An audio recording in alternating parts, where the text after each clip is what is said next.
Madam نئی ناکشور صاحبہ، اور وقت کا خیال بھی رکھیں جی.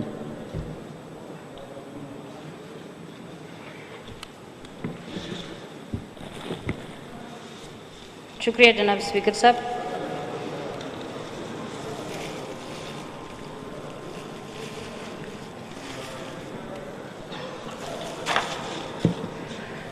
اسپیکر صاحب، سب سے پہلے تو جو ہمارے کرونا کے ممبران ہیں اور جو بھی مریض ہے اس کے لیے ہم دعا کرتے ہیں کہ اللہ ان کو صحت دے، ہمارے اسپیکر سمیت.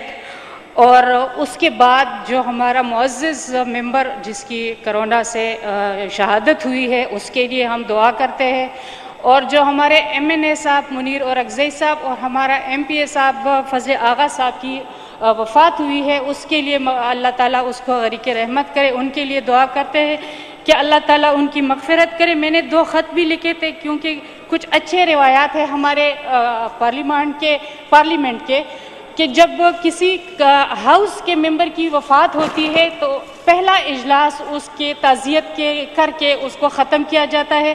تو میں نے اسپیکر صاحب کو خط لکھا تھا کہ ہم بھی اس روایت کو رکھیں، کیونکہ ہمارے ہاؤس کا بھی ایک معزز رکن کی جمشید خان کاکا خیل صاحب کی وفات ہوئی تھی، تو ہم بھی اس روایت کو شروع کریں. اور اگر اللہ نہ کرے جب اس ہاؤس کا کوئی ممبر وفات پا جائے تو ہمیں بھی اس دن کا جو پہلا اجلاس ہو تعزیت کر کے اس کو ختم کرنا چاہیے، لیکن وہ نہ ہو سکا.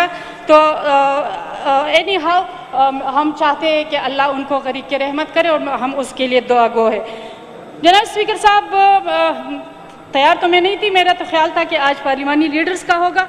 سب سے پہلے چونکہ جو اس بجٹ کا جو اہم ایشو ہے، جس کا بیس ہے اس گورنمنٹ کا کہ یہ ٹیکس لیس بیس جو بجٹ ہے کہ اس میں ٹیکس نہیں لگا، تو ٹھیک ہے ہم اس پہ وہ لیتے ہیں، یقین کر لیتے ہیں کہ یہ ٹیکس اس میں نہیں رکھا گیا، اس میں ٹیکسز نہیں بڑھائے گئے. لیکن اگر دوسری طرف ہم دیکھیں جو فائنانس بل ہے اس میں اس چیز کو نکالا گیا ہے. فائنانس بل میں آپ نے پھر رکھا ہے کہ وہ آپ نے ٹیکسز میں رد و بدل کا اختیار جو دیا گیا ہے وہ آپ نے محکموں کو دیا گیا ہے. تو جو آپ کا بیس اس کا ہے، جو سب سے بڑا چیز ہے آپ کا کہ آپ کہتے ہو کہ ہم نے کسی پہ غریب لوگوں پہ ٹیکس نہیں لگایا، لیکن فائنانس بل میں آپ دوسرا ہاتھ کر جاتے ہو لوگوں کے ساتھ کہ آپ نے فائنانس بل میں محکموں کو اختیار دیا ہے کہ آپ ٹیکس میں رد و بدل کر سکتے ہو.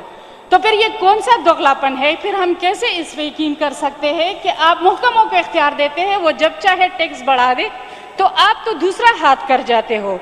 دوسری بات کہ آپ نے جو ٹیکس ہدف اس میں رکھا گیا ہے اس سال کے لیے، تو آپ نے رکھا ہے تقریباً جو 20-21 کے لیے ہے تو جو ہے وہ 14 ارب تقریباً جو رکھا گیا ہے 49 ارب 23 کروڑ ہدف رکھا گیا ہے.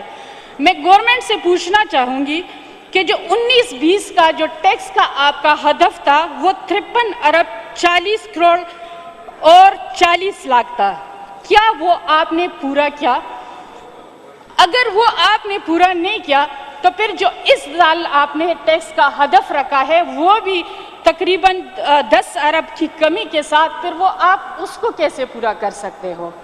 تو میرے خیال میں یہ ایسی چیزیں ہیں کہ اگر اس کو ہم دیکھیں تو ان چیزوں کو دیکھ کے ہم کہتے ہیں کہ یہ ایک ہمیں جو کہتے ہیں جو خسارے کا بجٹ جس کو ہم کہتے ہیں، ہم انہی چیزوں کو بیس بنا کے ہم اس کو خسارے کا بجٹ کہتے ہیں.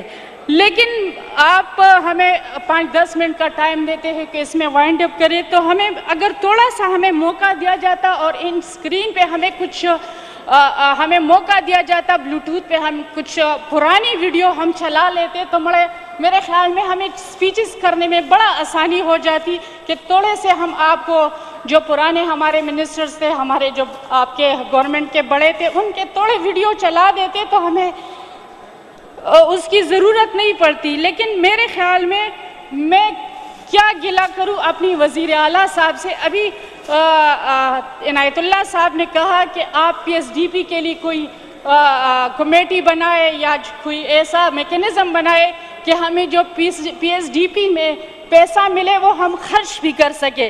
لیکن میں کیسے ان سے گلہ کروں، کیونکہ جب نیشنل اکنامک کونسل کا اجلاس ہوتا ہے تو بجٹ سے صرف 2 دن پہلے ہوتا ہے، حالانکہ نیشنل اکنامکس کونسل کا اجلاس جو پچھلے سال ہوا تھا وہ مئی میں ہوا تھا، اور میرے خیال میں سال میں 2 دفعہ نیشنل اکنامکس کونسل کا اجلاس ہونا چاہیے تاکہ جو ہمارے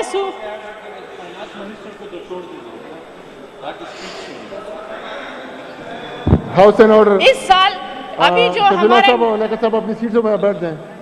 ہاؤس اینڈ آرڈر جی.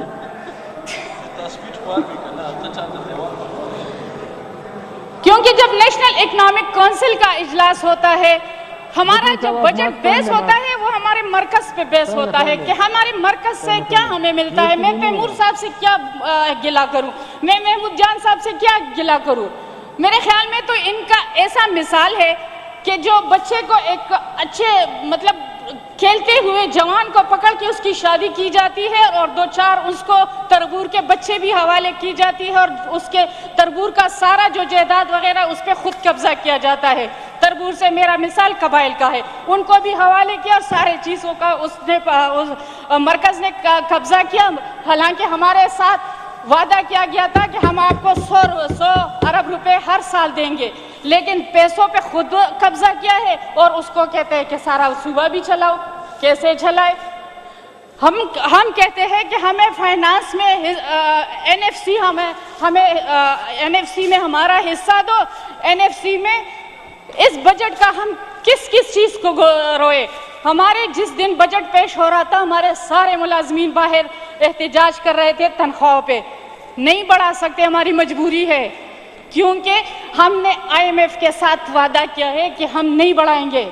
لیکن آئی ایم ایف نے ہمیں یہ بھی ڈنڈا دیا ہے کہ آپ نے صوبوں کا حصہ بھی کٹ کرنا ہے.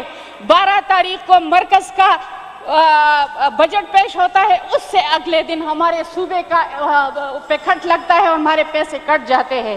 تو این ایف سی حالانکہ 61(3) کے تحت ان کے پاس یہ اختیار نہیں ہے کہ ہمارے صوبے کے پیسے کاٹے. تو ہمیں بجلی کی رائلٹی نہیں ملتی، ہمیں گیس کی رائلٹی نہیں ملتی اور ہمیں این ایف سی میں حصہ نہیں ملتا. ہمارا جو قبائل کا جو ہم سے وعدہ کیا تھا کہ ہم آپ کو 3% دیں گے این ایف سی سے، وہ ہمیں نہیں ملتا. تو ہم نے تو ہزارے کا بجٹ ہمارے پاس آئے گا، اس لیے یہ بجٹ بھی ہزارے کا ہے. نیکسٹ ہے جو ہے یہ 72 ارب تقریباً ہزارے کا ہے. نیکسٹ جو 23 کا ہو سننے میں آ رہا ہے کہ وہ 67 کا ہے. مجھے لگ رہا ہے میری گھنٹی بج گئی، لیکن صرف 2 منٹ میں لوں گی کہ 2-3 چیزیں ہیں این ایف سی پہ. تو انشاءاللہ اگر کبھی اجلاس ہوگا تو اس پہ تفصیلی بات ہوں گی کہ ہمارے ساتھ جو اس میں زیادتیاں ہو رہی ہے آلریڈی، تو اس پہ. لیکن ایک اہم چیز کہ اس دفعہ ہمارے جو ہم کہتے ہیں مدینہ کی ریاست اس بجٹ میں صوبائی بجٹ میں 16 ارب صرف سود کی مد میں ہم ادائیگی کے لیے رکھ رہے ہیں، اور جو ہم جو مرکز میں رکھ رہے ہیں تقریباً 12,940 ارب روپے ہم سود کی ادائیگی کے لیے رکھ رہے ہیں. بڑے افسوس کی بات ہے کہ ہم اپنے آپ کو جو ہم کہتے ہیں کہ ہم اسلامی جمہوریہ پاکستان میں رہتے ہیں، لیکن ہم اربوں روپے صرف سود کی ادائیگی کے لیے دے رہے ہیں.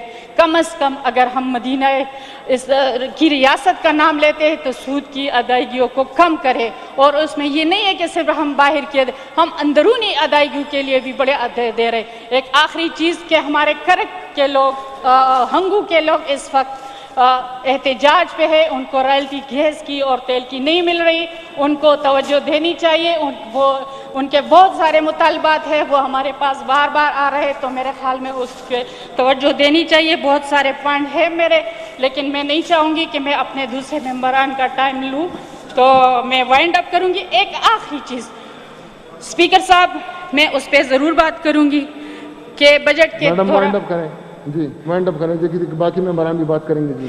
بس میں تو آگے 5 کی جگہ آپ نے 10 منٹ بات کر لی. ٹھیک ہے، بجٹ پہ اور میں بات نہیں کروں گی، پوائنٹس میرے ہیں. لیکن ایک چیز پہ میں آپ کی توجہ دلانا چاہتی ہوں. ہماری ایک ممبر اسمبلی خاتون کی نیگیٹو ٹیسٹ آیا، اس کے باوجود اس کو شرکت ہاؤس میں نہیں کرنے دی. میں اس کی مذمت کرتی ہوں، کیونکہ رولز کے مطابق، آئین کے مطابق، قانون کے مطابق کسی کے پاس یہ اختیار نہیں ہے کہ کسی ممبر کو ہاؤس میں آنے سے منع کیا جائے. حالانکہ اس کا ٹیسٹ بھی نگیٹو آیا تھا، وہ بیماری سے صحت یاب ہوئی تھی، تو میں اس کی مذمت کرتی ہوں، اور میں آج احتجاجاً اپنی اٹینڈنس بھی نہیں لگاؤں گی، کیونکہ یہ زیادتی ہے، چاہے اس سائڈ سے ہو چاہے اس سائڈ سے ہو، تو میں اس بات کی مذمت کرتی ہوں. Thank you.